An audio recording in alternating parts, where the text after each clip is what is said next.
வணக்கம். சற்று முன் கிடைக்கப்பெற்ற மிக மிக முக்கியமான செய்தி ஒன்று வெளியாகி உள்ளது. தமிழ்நாட்டில் தேர்தல் தேதியை அறிவித்த தேர்தல் ஆணைய அதிகாரிகள் ஏப்ரல் 26ஆம் தேதி தமிழ்நாட்டில் சட்டசபை தேர்தல் நடைபெறுகிறது. ஸ்டாலின் அவர்கள் தனது பதவியை ராஜினாமா செய்ய வேண்டும். தமிழ்நாட்டில் துணைப்படை இராணுவம் சிஆர்பிஎஃப் குவிக்கப்பட்டுள்ளனர். தேர்தல் தேதி அறிவிக்கப்பட்டதால் இனி ஒவ்வொரு தொகுதிகளிலும் கிராமங்களில் இருந்து நகரங்கள் வரை ஒவ்வொரு சாலைகளிலும் தற்பொழுது சோதனைகள் தீவிரமாக இருக்கும். பணங்கள் யாரும் அதிக அளவில் கொண்டு செல்லக்கூடாது. தேர்தல் தேதி அறிவித்த நிலையில் ஒவ்வொரு தொகுதிகளிலும் தேர்தல் ஆணைய விதிமுறைகளுக்கு உட்பட்டு 40 லட்சம் வரைதான் செலவு செய்ய வேண்டும்.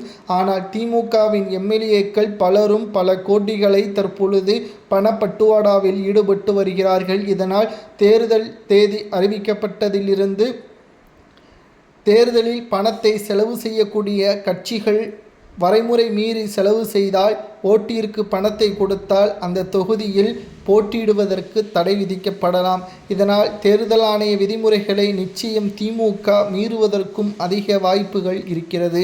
இதனால் திராவிட முன்னேற்றக் கழகம் பல இடங்களில் தேர்தலில் போட்டியிடாதவாறு மக்கள் வழக்குகளையும் புகார்களையும் கொடுத்தால் நிச்சயம் தேர்தல் ஆணையம் இதனை நடவடிக்கை மேற்கொள்ளும் என்ற தகவலும் தற்பொழுது கிடைக்கப்பெற்றுள்ளது. 2026 சட்டசபை தேர்தல் அரசியல் களத்தில் ஒரு திருப்புமுனையாக மாறும்.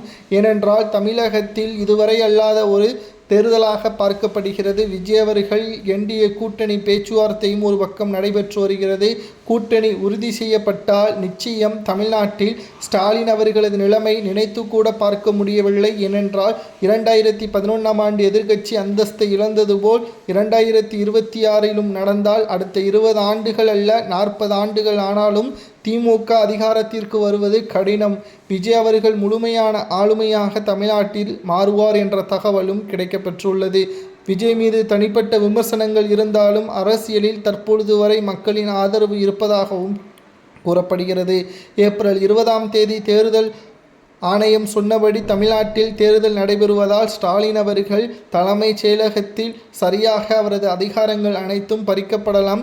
தேர்தல் ஆணைய விதிமுறைகள் தொடங்கியதால் ஸ்டாலின் அதிகாரங்கள் முழுவதும் பறிக்கப்படுவதற்கான வாய்ப்புகளும் இருக்கிறது.